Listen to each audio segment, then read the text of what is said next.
Hello， 大家好，我係當72，好耐冇見面咯喎。呢排比較忙啲，今日呢排天時好熱啊，所以天時好熱，驚喉嚨痛，咁我就煲啲靚湯俾屋企人飲先。咁我就今日煲咩湯呢？西洋菜排骨湯。OK， 嚟影下我哋食材。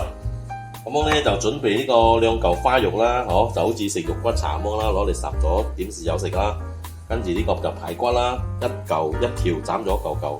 咁呢個咧就係龍骨煲尖骨，煲湯骨。呢個係煲湯骨1、2、3嚿。咁我準備嘅食材，咁我就準備幾個雞腳啦，洗乾淨咗。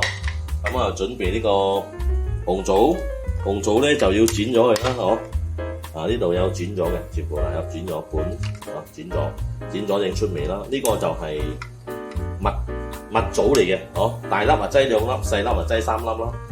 咁個樣 ，OK， 準備。咁呢個就西洋菜，呢個頭，呢個尾，咁我就剁咗佢，洗咗佢，洗乾淨咗。呢個咧等陣可以放落去煲先，呢個跟尾整煲。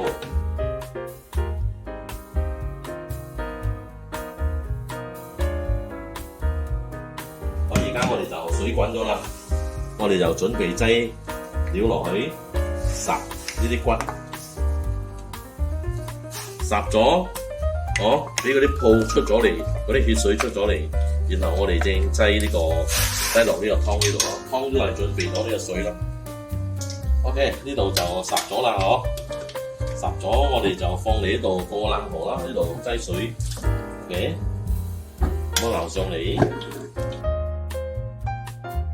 嘅，我哋就飛咗水咯，洗乾淨咗。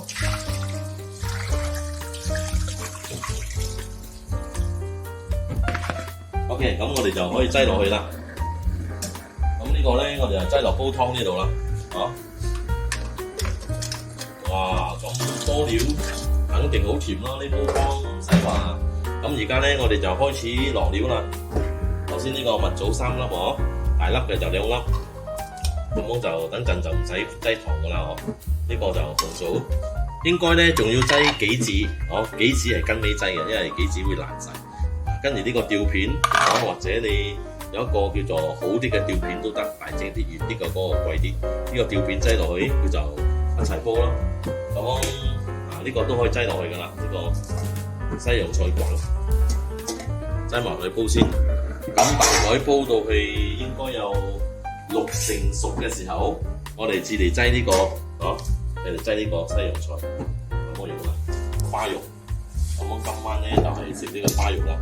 都可以擠埋落去，但係等陣大概煲咗20分鐘到25分鐘，咁樣呢個花肉就熟透，我哋就篤落去筷子，可以篤過爐，咁就熟咗，我哋就先拎出嚟先啦。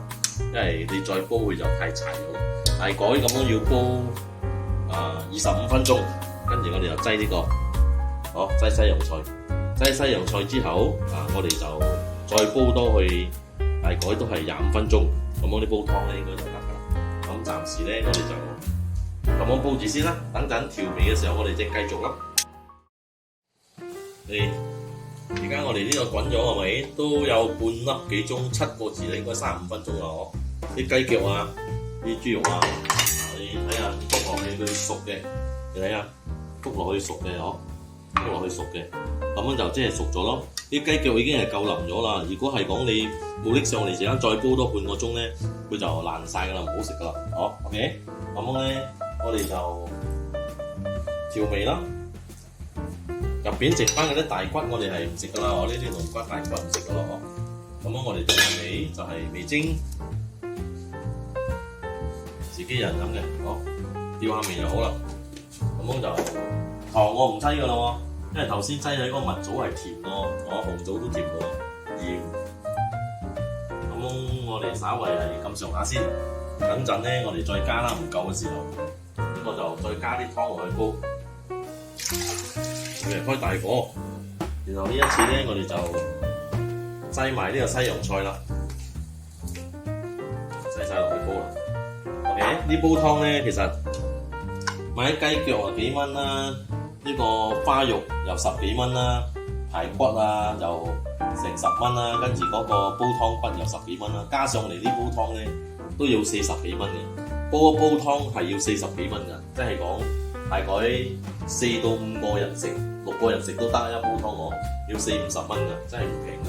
所以喺屋企食飯煮飯我，你如果一煲湯就40-50蚊啦，咁樣你再食多個雞肉或者係煎條魚，咁樣又20幾蚊，都唔平㗎。自己煮喺屋企再整個豆腐咁樣又成10蚊，咁樣都要70-80蚊。一時你出去食品一家人唔貴都唔使咁貴啊。就算一個7溝5個人都係35蚊啫，加埋水都係40幾蚊，唔使自己煮到好辛苦。所以而家好多人大堂嘅人咧唔煮飯㗎，所以我飲到家庭煲嘅湯溫烈牌真係唔容易㗎，要就自己學啦。今日就分享呢個西洋菜煲湯，咁我再煲多大概係25分鐘到半個鐘。咁樣成個過程都成粒鐘啦，煲湯咁就得㗎啦。OK，Hello， 嗱呢個湯煲1個幾鐘啦，可以啦。咁樣菜都好靚咗啦OK， 咁我呢啲料咧就畢咗上嚟㗎啦。嗱，你睇呢度，有嗰啲排骨啊、雞腳啊，啱啱好啊，唔會太腍啊，咁呢度咧就有一嚿花肉咯，攞嚟切一嚿嚿咯。咁而家我哋就畢湯落去咯，畢湯落去就開飯㗎咯喎，畢湯開飯。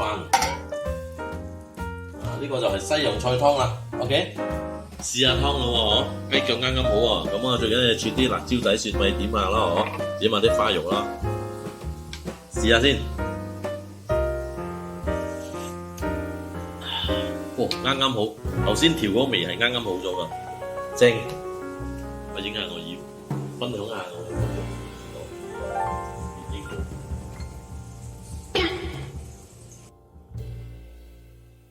好，拜拜。